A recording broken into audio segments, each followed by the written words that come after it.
This video series will answer some of the most commonly asked questions we get about the reimbursement request form by walking you through filling out the request page by page.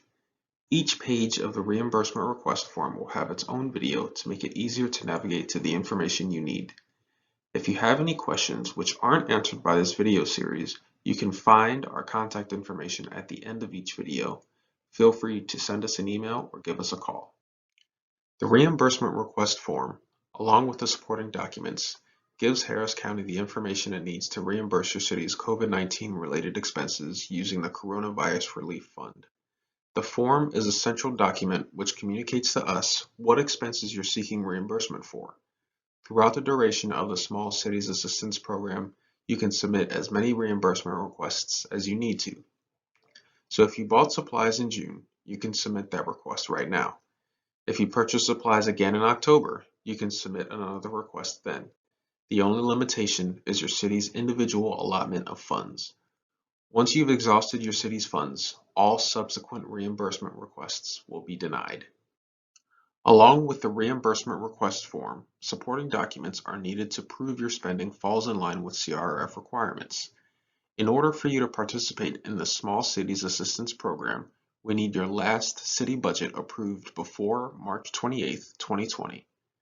Any general and subsidiary ledgers related to the expenses listed on the reimbursement requests, and any other documentation specifically related to the request.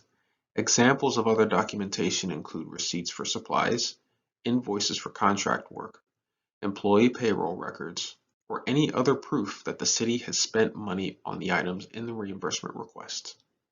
While your city's budget only needs to be submitted along with your first request, each request needs to have its own set of documents reflecting the expenses therein. Reimbursement request form consists of 7 pages, each of which will be discussed in its own follow-up video. Page 1 contains basic information about the recipient city and the explanation of your requested reimbursement.